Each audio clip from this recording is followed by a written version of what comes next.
회개를 시키는 것은 나를 그리스도를 보는 게 아니고 나를 보는 거잖아요. 네네. 죄를 자꾸 보는 거죠. 그죠? 예. 그리스도를 봐야 되는데 자꾸 나를 보죠. 예. 그러니까 나를 보면 회개해야 되고, 나를 보면은 인제 축사, 귀신을 네. 쫓아내야 되고, 나를 네. 보면은 내적 치유를 해야 되고.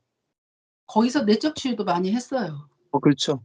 또 네. 나를 보면은 나를 변화시켜야 돼요. 네네. 또 나를 보면은 내가 은사를 얼마나 많이 가졌는가, 그렇게 보게 되는 거죠. 네. 예. 끝이 없어요, 끝이. 예. 근데 예배 끝나고 나면 항상 그 기도를 시키거든요. 생각나는 모든 죄를 회개하라고. 예. 예. 그니까 그러니까 막 나를 음 파고들 수밖에 없어요. 내가 무슨 죄를 또 해결을 안 해 가지고 하나님이 내 문제를 해결을 안 해 주나, 내 기도를 응답 안 해 주시나, 여기에 이렇게 그렇죠. 포인트가 가니까 예. 옛날에 생각했던 거 죄를 싹 회개할 뿐만 아니고 음. 옛날에 잘못했던 거 빚도 다 갚으라고 했거든요. 예. 갖고 목사님이 뭐 옛날에 머리 깎고 이발소에서 돈 안 낸 것도 생각나 갖고 당신이 그걸 갚았다고. 갖고 저도 막 생각을 한 거죠. '내가 옛날에 뭘 안 했나.' 막 해 가지고 뭐 쪼끔이라도 막 그런 게 있으면 그걸 다시 갚으려고 저도 막 애를 쓴 거죠. 그니까 예. 이게 율법에 율법을 막 더한 거예요. 그렇죠. 예. 거기서 제일 강조하는 거짓 신앙 체계가 뭐냐면은 인본주의, 율법주의, 기복주의잖아요. 네. 근데 거기서 또 가장 강력하게 나오는 게 율법주의하고 인본주의예요. 예. 그러니까 율법주의, 기복주의, 인본주의 세 개는 거짓 신앙 체계라 그러잖아요. 거짓 네. 신앙 체계. 네네. 뭐 거짓 신앙은 율법주의로 나타나고 인본주의로 나타나고 기복주의로 나타난다. 네. 근데 거기는 이제 기복주의는 조금 작죠. 좀 작아도 사실은 그 세물결에도 보면은 인본주의와 기복주의가 엄청 강해요. 그러니까 지금 하나님 예 지금 보면 그래요. 하지만 그래요. 네. 음. 그들이 인제 그쪽에서 인제 하나님 중심을 굉장히 외치잖아요. 네. 하경 하나님 주심의 가지고. 삶. 그리고 인제 인본주의, 우리가 시작하는 게 아니라 성령이 하신 성령의 네네. 음성을 듣는다. 그게 인제 예 그 그래서 하나님 음성 듣는 훈련도 하잖아요. 그렇죠. 예. 그러니까는 그런 것들이 하나님의 음성을 듣는 이유가 인제 신본주의가 되기 위해서 하는 거죠. 네네. 근데 결국은 하나님 음성 듣기에 집중하는 자체가 인본주의예요. 예. 예.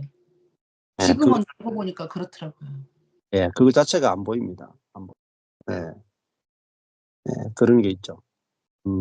또 기본적인 것 중에 하나도 인제 그 침례교 자체가 굉장히 율법주의 있어요. 예. 아. 교단 자체가 그래요. 일단은. 예. 그런 것도 있고. 어 어렵죠. 예를 들면은 인제 예 구원파 계통의 교회들도 구원파 계통의 교회는 그건 좋죠. 이제 한 번 죄사함은 영원한 죄사함이니까 이제 회개를 안 네. 해요. 네네. 근데 회개는 안 시키는데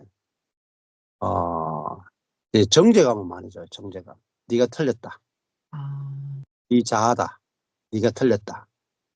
어 그러니까 어 죄에 대해서는 이제 회개를 안 시키지만은 사역을 하거나 또 교회에서 복종하거나 뭐 여러 가지 하는 부분에 있어서는 정죄감, 수치심을 굉장히 많이 주죠. 음. 그래서 "네가 뭐가 틀렸는지 봐라." 또 다른 말 하면 또 "믿음이 있는가 없는가." 아. 그것도 또 정죄감을 주죠. 일단 "네가 네. 믿음이 있는가 없는가." 네. 예, 그런 것들이 전부 다 율법주의예요. 근데 그거 자체를 인제 볼 수 있는 눈이 없죠. 근데 또 성경에 내 믿음대로 내 믿음대로 될 뭐 될지어다 하고 "내 믿음이 너를 구원하였느니라." 이런 그 말씀을 많이 하시잖아요. 그러니까 엄청 그런 것 때문에 저도 많이 헷갈리고 '아 내가 그 믿음이 있어야 되는구나.' 예. 그쵸. 근데 또 근데 그 그렇게 가르치니까 그 믿음이 그러니까 믿음이라는 단어 자체를 해석을 못 하는 거예요. 네. 예. 그러니까 신념과 믿음의 차이. 네. 그걸 그러니까 성경을 기본적으로 해석을 못 해요. 자, 예를 들면은 쇠물결에 가도 쇠물결에서 성경 해석을 누가 해 주냐면은 거기 대빵 목사님이 해 주신단 말이에요, 성경 네. 해석을. 네. 구원파 가면은 그 파마다 그 종이 있죠. 주의 종이 성경을 해석해요. 네. 그리고 밑에 있는 사람들은 성경을 해석할 수 있는 권리가 없습니다. 그게 로마 카톨릭과 똑같아요. 로마 카톨릭은 뭐냐면은 교회가 성경 해석의 권리가 있고요. 아 예. 개인이 성경 해석의 권리가 없어요. 그걸 이제 역사적으로 아는 게 굉장히 중요합니다. 종교개혁이라고 하는 게 뭐냐, 종교개혁은요, 어, 그, 교회 위에 성경이 있다는 거예요. 아 목사님 위에 성경이 있어요. 잘 알아들으셔야 돼요. 네네.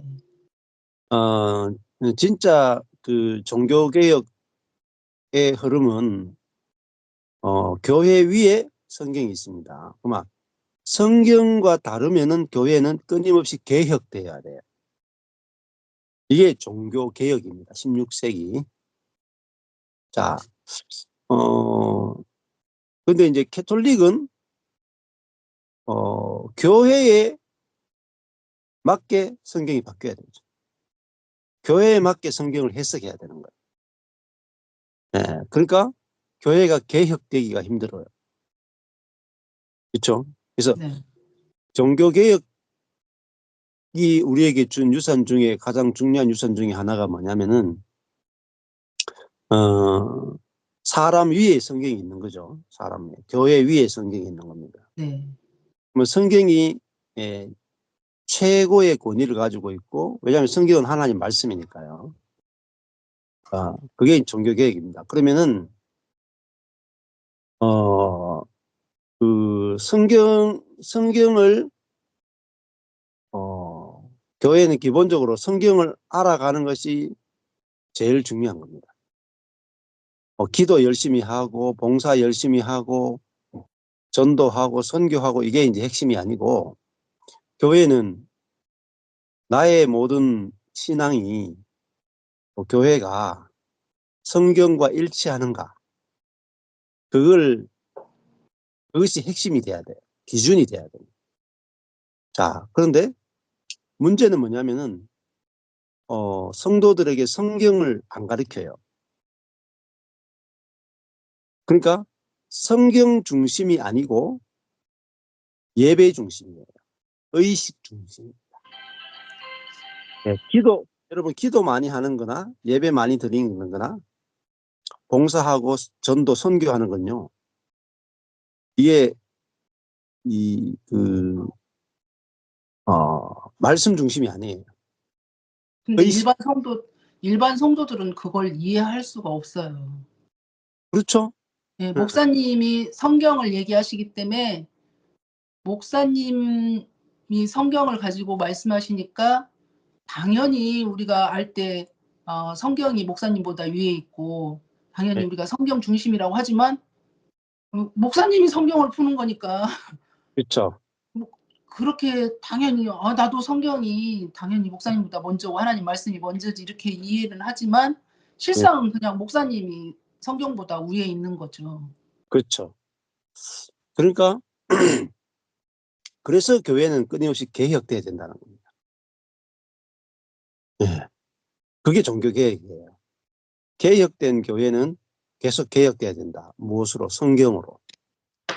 그런데 문제는 성경을 가르치지 않는다는 거죠. 예. 그 말은 성도가 성도가 한 사람 한 사람 성도가 성경을 볼 수 있도록 가르쳐야 돼요. 성경을 해석할 수 있도록 가르쳐야 되고, 그리고 그러면 또 너무 개인주의로 빠지거든요.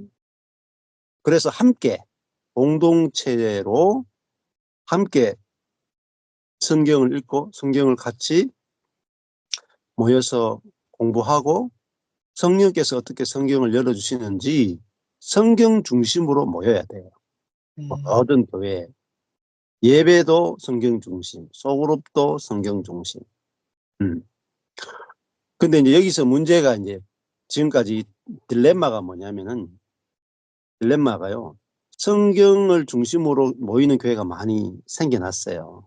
예를 들면 뭐 제가 다녔던 선교단체나 뭐 여러 군데서 성경 연구를 해요. 퍼스널 바이블 스터디 PBS라고. YM에서도 귀납적 성경 연구란 걸 하고요. 많은 교회들이 이제 성경 통독 읽기 많이 합니다. 근데 문제는 기본적으로 성경을 연구할 때 두 가지가 전제가 돼야 돼요. 첫 번째는 성령께서 성경을 계시해 주셔야 됩니다. 예. 성령이 주체가 돼야 돼요. 자, 그게 중요하고, 두 번째는 교회 안에서 검증이 돼야 돼요. 그러니까 함께 성경을 공부해야 됩니다. 예. 그래서 형제 자매들과 같이 나누고 그렇게 해야 되는데, 그러면 좀 더 나가면은 세 번째는 성경을 또 연구하다 보면은 똑똑한 사람이 이끌어갈 수가 있죠. 아, 네, 그죠? 그렇죠. 공부 많이 하는 사람이 이끌어갈 수 네. 있죠. 그게 또 문제가 생겨요. 성경 중심 해도 또 문제가 생기는데. 네. 그래서 어, 이 자아가 하는 거하고 내가 죽고 그리스도가 사는 사람이 성경을 하는 건 달라요. 자, 자아로 하는 사람은 나의 성경 해석이 옳다라고 하고 다른 사람의 성경 해석을 공격을 한다. 예. 그게 썩는 겁니다. 예. 자, 하나님이 내게 주신 성경의 그 해석이 정말 옳다면 내가 그 성령께서 어떻게 이 해석이 교회 안에서 증거가 되고 정착이 됐는지 내가 형제 자매들하고 이렇게 이야기하면서 기다려야 돼요. 예. 성령께서 그, 그 복음이 그 교회 안에서 이렇게 증명해 주시는 것은 성령이시지 우리가 논쟁하고 다투서는 안 돼. 네. 이게 너무너무 중요한 겁니다. 근데 이 길을 잘 몰라요. 왜냐하면 그런 교회가 거의 없었기 때문에. 그래서 그거는 고린도 전후서를 읽어보셔야 돼요. 성경 전체를 보셔야 성경 해석도 성령이 하셔야 되고, 그래 그 해석이 된다 할지라도 교회에서 그걸 나눌 때는 성령이 말하게 하심을 따라 말해야 돼요. 그리고 고린도전서나 이렇게 보면은 예언이 나와요. 예언. 네.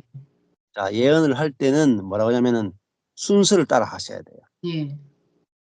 그래서 그 말은 무슨 말이냐면은 성경 해석을 성령께서 주셨다 할지라도 내가 한번 이야기하고 그다음 스탑. 저 사람이 한번 이야기하고 네. 또 옆에 있는 형제가 한번 이야기하고 순서를 따라서 해석 예언을 하셔야 돼요. 너무너무 중요한 원칙입니다. 음. 혼자 다 이야기하면 안 돼요. 네. 그리고 내 것만 옳다라고 막 주장해서는 안 돼요. 그래서 예언을 하되 순서를 따라 하라. 그것이 이제 교회 생활 가운데 굉장히 중요한 거죠. 네. 그래서 저희들이 모임을 할 때 중요한 게 소그룹이잖아요. 소그룹. 네. 소그룹으로 하는데 소그룹을 할 때는 예언을 하는데 내가 말씀에 대한 깨달음, 하나님 주신 감동을 하는데 어떻게 해야 돼요? 순서를 따라 하셔야 돼요. 거기 성경에 보면 이렇게 말해요. 한 사람이 이야기하면 다른 사람은 말하지 말라. 네. 아, 그 말은 내가 정말 성령으로 한다면은 상대방이 어떤 이야기를 하더라도 듣고 기다릴 수 있죠. 판단하고 정죄하지 않고. 네. 그렇잖아요. 예. 그래서 그 예언을 하되 순서를 따라 한다. 너무너무 중요한 겁니다. 그리고 지금까지 이런 부분들을 몰랐기 때문에 성경 중심이 돼도 성경을 자아가 이용하면은 교회가 분열이 돼요. 예. 그래서 성경 중심, 성령 중심. 근데 종교개혁자들이 어디까지 알았냐면은 성경 중심. 이건 알았어요. 그리고 오직 그 믿음, 은혜 알았는데 성령 중심에 대해서 몰랐어요. 성령이 말하게 하심을 따라 말한다. 그리고 말하는 그 영은 영을 우리가 스톱할 수 있어요. 그러니까 내가 어떤 그 말을 할 때 옳다고 해서 다 말해서는 안 되거든요. 예. 중요한 것은 형제와 논쟁하지 않고 다투지 않고 가는 게 굉장히 중요해요. 그래서 교회의 하나됨을 해치면 안 돼요. 그것이 옳다 하더라도 기다려야 돼요. 그리고 거기 고린도전서 다 나옵니다. 나오고 믿음이 약한 자를 받아라 하는 말이야. 믿음이 약한 자를. 믿음이 많은 사람이 믿음이 약한 자를 판단하고 정죄하지 말고 받으라. 이게 그 로마서도 그래요. 뒤에 가면 다 그거 나와요. 서로 어, 받으라. 예, 서로 받는 것. 거기에 다 그 이야기예요. 서로 받는 거. 그리스도께서 우리를 받아 하나님께 영광을 돌리신 것 같이 너희도 서로 받아라. 그 뒷부분에 로마서와 고린도 전서하고 고린도후서 뒷부분에 교회 생활에 관한 말씀이 안 열리면요. 문제가 굉장히 큰 문제가 돼요. 결국은 복음을 이야기하지만은 그 복음 더하기 자아가 들어가면 안 돼요. 복음만 이야기한다고 옳은 게 아니에요. 복음을 자아가 말하느냐, 복음을 성령이 말하느냐. 그래서 뒤에 가면은 앞에는 로마서도 그렇고 복음을 이야기하고 뒤에 가면 육이냐 영이냐 이야기해요. 육은 이 복음을 내가 말하는 것이고 영은 성령이 복음을 말하는 거예요. 네. 그래야 우리가 다 알아야 돼요. 율법이냐 복음이냐 이 갈라지는 거 중요하죠. 네. 이게 갈라졌다 할지라도 내가 이걸 말하느냐 성령이 말하느냐 내 안에 성령이 말하느냐 완전 달라요. 이 율법과 복음을 내가 이 지식을 가지고 내가 이야기하면 나는 율법과 복음을 갈라낸다. 너는 모르지. 하고 내가 높아지고 정죄해. 판단하는 거죠. 그렇죠. 그렇게 돼요. 그럼 교회가 짜갈라져요. 그러면은 그게 율법입니까? 복음입니까? 율법이죠. 네, 그게 율법이에요, 또. 근데 그걸 율법이라고 하기도 하고, 그 다음에 그걸 육이라 그래요, 육. 네. 성경의 복음이 살리는 것이 되는 것이 아니라 그 성경의 복음의 지식이 돼버려요. 육이 복음을 말하면 그걸 지식이라 그래요. 자, 육이 복음을 말하면 지식이고 성령이 복음을 말하면 그걸 영어로 복음을 말한다 이렇게 돼요. 자, 이게 이제 교회의 건축에 너무너무 중요한 겁니다. 건축에. 그래서 이 단계가 있어요. 성경에 단계가 있다. 그래서 성경을 로마서도 처음부터 끝까지 다 보셔야 돼요. 이렇게 쫙 다 보셔야 돼요. 고린도전서, 고린도후서도 그렇고 처음부터 끝까지 다 보셔야 돼요. 다 보면 이런 이야기를 해요. 갈라디아서도 똑같아요. 갈라디아서도 처음에 이제 자유, 두 번째 성령, 세 번째 사랑 이렇게 가죠. 자유, 성령, 사랑. 그러니까 우리는 앞에 이제 그 자유라는 부분은 복음이잖아요. 네. 율법이 아니고 복음이잖아요. 근데 요거를 두 번째 가면 성령이죠. 네. 이 복음을 음, 복음을 우리 안에 계신 이 복음의 핵심은 내가 복음만이 아니라 내가 성령으로 사는 걸 이야기한다. 거기까지 가야 되거든요. 그러니까 하나님과 예수님과 성령님. 그러니까 성령님까지 와야 우리 신앙이 완성이에요. 완성. 그러니까 하늘에 계신 하나님이 아들 예수 그리스도를 땅에 보냈죠. 네. 거기 끝난 게 아니에요. 그게 복음이단 말이에요. 복음. 근데 복음 어디까지 와야 되냐면은 예수님이 승천하신 다음에 우리 안에 성령을 보내셨죠. 네. 여기까지 와야 복음의 완성이고, 그럼 우리가 이 땅에 사는 것은 이 그 복음과 성령으로 사는 거죠. 그죠? 네. 네, 이게 중요한 거잖아요. 그러면은 자, 우리에게서는 내가 성령으로 살면 뭐가 나오겠어요? 네. 성령, 성령으로 살게 복음이, 되면 사랑이 나오죠. 그렇죠. 사랑이 나와요. 결론은. 네. 복음과 사랑이 나와요. 네. 이게 결론이에요. 갈라디아서 결론이 사랑이에요. 로마서도 결론이 사랑이에요. 네. 고린도전서의 결론도 사랑이에요. 맞죠? 네. 고린도전서도 뒤에 가면 고린도전서 13장 사랑. 로마서도 뒤에 가면 너희도 서로 받으라 사랑. 갈라디아서도 뒤에 가면 성령의 열매. 네. 어. 그러니까 에베소서도 그리스도의 사랑의 넓이, 길이, 높이, 길이를 알아. 사랑. 그러니까 전부 다 흐름이 크게 보면 첫 번째 자유케 하는 복음, 두 번째 우리 안에 오신 성령님, 그리고 세 번째 그로 말미암은 열매, 사랑 이렇게 나가요. 그러면 그 사랑으로 교회가 건축이 돼요. 사랑으로.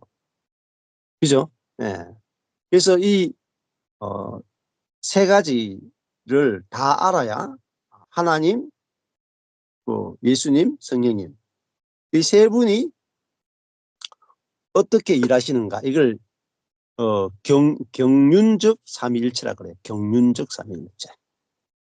삼위일체가 하나님의 삼위일체를 설명할 때 경륜적 삼위일체라고 부르는데 이것은 하나님의 사역, 또 예수님의 사역, 성령님의 사역을 중심으로 해서 세 분의 경륜을 가지고 하나님은 이런 분이고 예수님은 이런 분이고 성령은 이런 분이고 구분이 되는 것을 경륜적 삼위일체라고 불러요. 그러면 하나님의 경륜이 아버지가 하시는 일이 있고 아들이 하시는 일이 있고 성령이 하시는 일이 있잖아요. 네. 그러면 성령이 하시는 일이 우리의 구원의 종착점이에요. 자, 그래서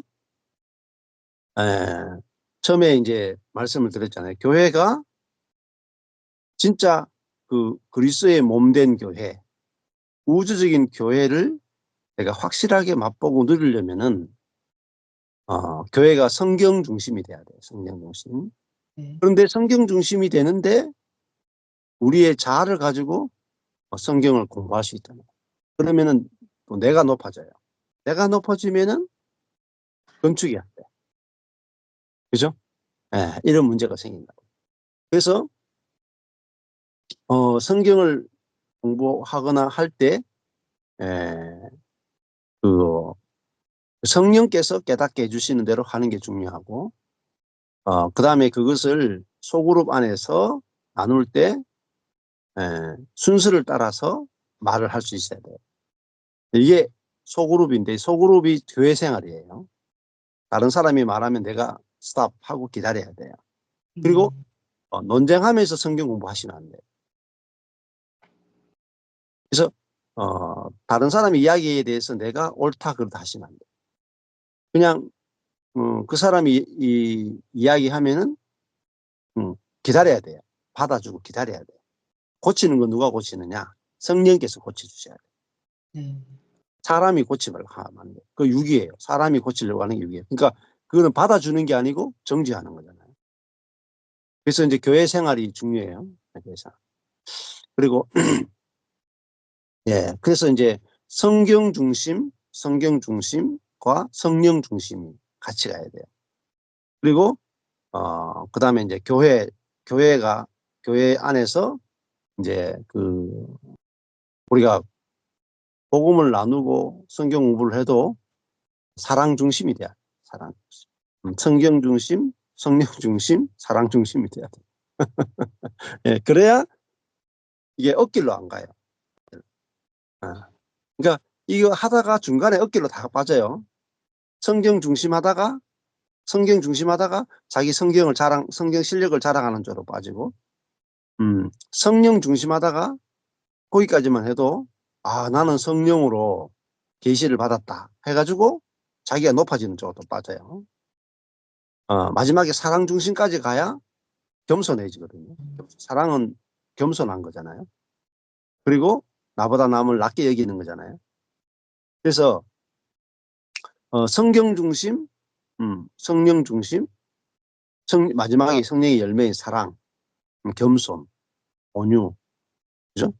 있는 그대로 상대방을 받아주는 거. 여기 교회 사랑까지 가야, 성령의 열매인 사랑까지 가야 교회가 건축이 됩니다. 그렇게 이제 이거는 전부 다 제 이론이 아니고 사도 바울의 모든 서신을 읽어보면은 이렇게 이야기해요. 이렇게. 그걸 이제 알아야 되는데, 문제는 이제 그 성도들이 이런 걸 잘 몰라요. 왜냐하면은 목사님들이 성도들을 신앙생활을 할 때 성경을 깊이 가르치지 않아요. 그리고 스스로 성경을 먹을 수 있도록 안 가르쳐요. 그러니까 목사님이 설교만 하잖아요. 설교만. 네. 설교만 계속 하는 것은 나의 해석을 너는 받아 먹으라는 거죠. 내 해석을 여러분은 하나님의 말씀으로 받아 먹어라. 여러분 스스로 성경을 해석할 수 있는 권리나 성령이 없다. 이렇게 이야기하는 거 똑같죠. 그래서 그런 면에서 이제 교회가 성도들이 성경 중심으로 모이지 못하고 있죠, 지금 현재. 그래서 이제 저희 모임에서는 모든 성도들이 스스로 성경을 다 먹고 또 해석하고 또 그걸 함께 나누고 성령의 인도를 받고 사랑 중심으로 서로 나누고 이렇게 가는 거예요. 그게 교회 회복의 길입니다. 예, 그렇게 좀 전체 그 흐름을 알고 하시면은 이제 왜 이렇게 케아점을 하는지, 왜 스스로 성경을 공부하게 하는지 그 이유를 아셔야 돼요. 그렇잖아요. 뭐 저한테 이렇게 이 은혜의 복음을 듣고 그 은혜도 받고 경험도 하고 다 좋죠. 근데 뭐 그렇게 해도 저한테 의존이 돼요. 저한테. 전 목사의 해석에만 의존된단 말입니다. 그게 아니고 여러분 스스로가 성경을 보면서 여러분 안에 계신 성령으로부터 배우고, 그다음에 교회 안에 계신 성령으로부터 또 상대방 안에 계신 성령으로부터 배우고, 서로 가르치고 서로 배워야 돼요. 그래서 이제 시와 찬미와 신령한 노래들로 서로 화답하라 그러잖아요. 그게 교회생활, 시와 찬미와 신령한 노래들로 서로 화답하라. 이거는 이제 서로 복음으로 화답하는 거예요. 복음. 그 수준까지 자라야 돼요, 성도들이. 그래서 좀 저도 이제 저희 여기 모임에도 제가 첫 해에는 강의만 했단 말입니다. 은혜의 비밀 강의만 하고 작년에는 이제 성경을 공부하는 방법을 가르쳤더래요. 근데 그걸 방법을 배운 다음에는 이제 그걸 가지고 이제 소그룹에서 생활을 어떻게 하는가, 여기까지 체험을 할 수 있도록 해드린 것입니다. 네. 그걸 아시면 좋죠. 네.